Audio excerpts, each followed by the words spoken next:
Luto tayo ng tortang talong. Lagyan na natin ng mantika yung palayok natin. Yan. May may sibuyas. Lagyan na natin ng sibuyas, bawang. At may dalawa akong talong na nag-granel ko na sa oven. Ayan. At itlog. Ayan. Luto tayo ng tortang talong. Yan ang ulam natin. At painitin natin yung mantika. Kuha tayo ng ng isang plate. Ayan, isang plate para dito lagyan na natin yung Ayan. Painitin natin yung yung mantika.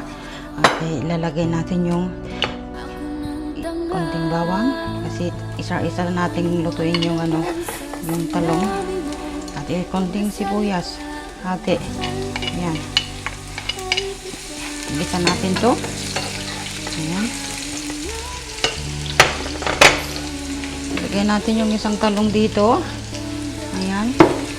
Igisa natin yung sibuyas. Ito yung natin. Isang talong natin. Ayan.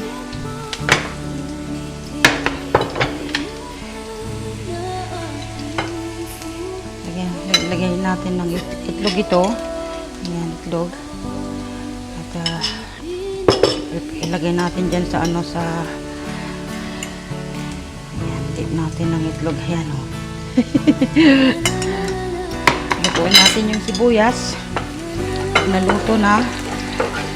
Nag-isa na, nag-brown na. Ayan. Lagyan natin itong isang talong. Ayan. Dito natin dyan. Ayan. Itong itlog.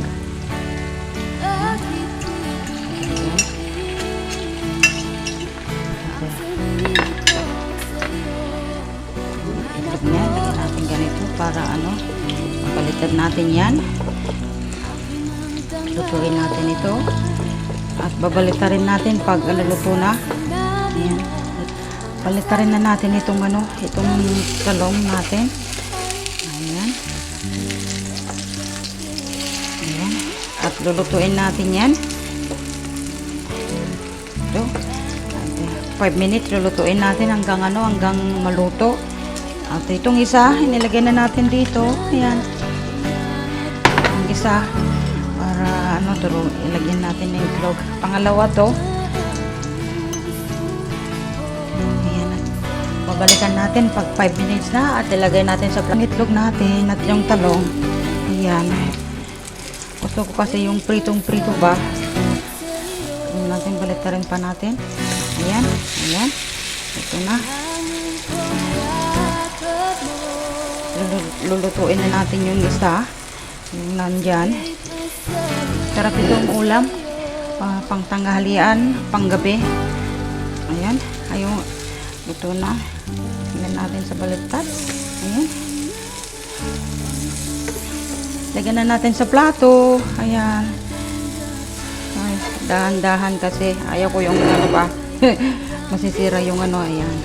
Lagyan na natin dyan sa plato. Yung isa.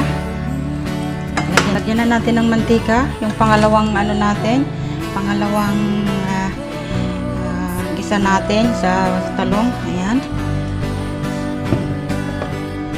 Painitin natin to yung mantika at ilagay natin yung bawang hanggang mainit yung bawang. Mainit na po yung natin, yung mantika natin. Lagyan natin itong huling sibuyas at bawang. Kung hindi yung nilalagyan ng sibuyas at bawang, okay lang, pero sa akin nilalagyan ko ng sibuyas at bawang. Kung may kamatis ako, ilalagyan ko din. Pero wala akong kamatis kasi. Kaya, ito na lang ang natin, sibuyas at bawang. Igisa natin to. Yung bawang natin. Ayan. At itong natin, talong, nandito na. Lagyan natin ng itlog sa plato. Ayan. Gisa natin yung sibuyas. Pagluto na yung sibuyas at bawang na prito na, lagyan na natin yung yung talong at yung itlog.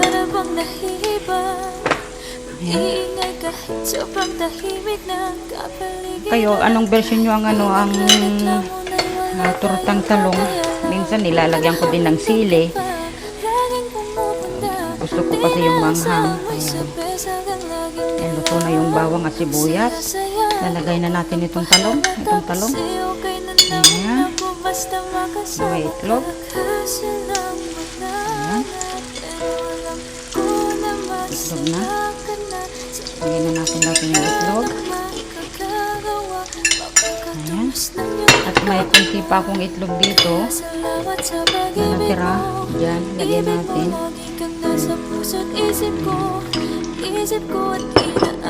Ito, pupulp natin dyan.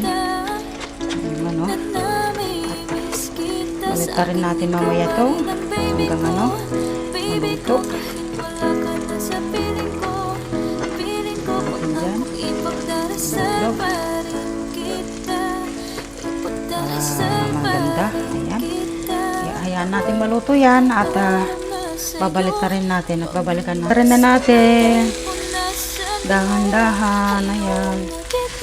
Hirap magbaliktad ng yan. Ay. Ayan. Hindi perfect. Okay lang. Basta masarap. Ayan. Ayan natin maluto yan at babalikan natin. Ayan, babalikan natin mamaya yan. Ang pangalawang natin, batch natin, paluto na. Ayan natin muna maluto yan. At hanguin natin dyan sa palayok. Ay, sa palayok.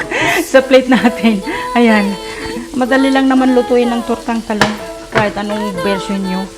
Pero ako, ganyan ang version ko. At tignan natin sa kabila. Baliktaran natin. Alam nyo, hindi maganda pag binaliktad Pero, dahan-dahan. Ayan, baliktarin lang din natin to. Ayan. Hindi presentable pero masarap yan. Ayan. Basta masarap.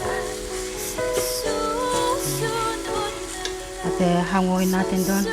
I-plate natin dito. Sa isa.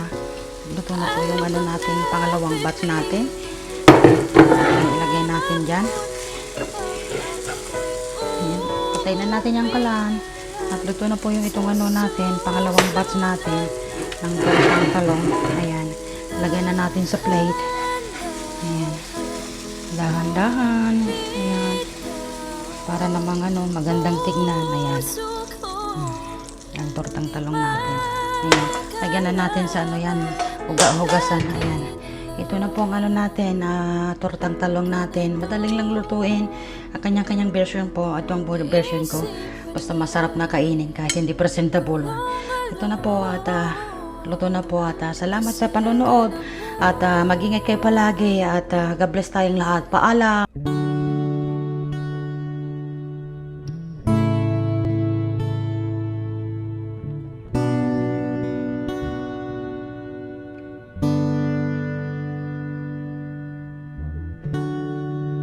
Sabihin kung paano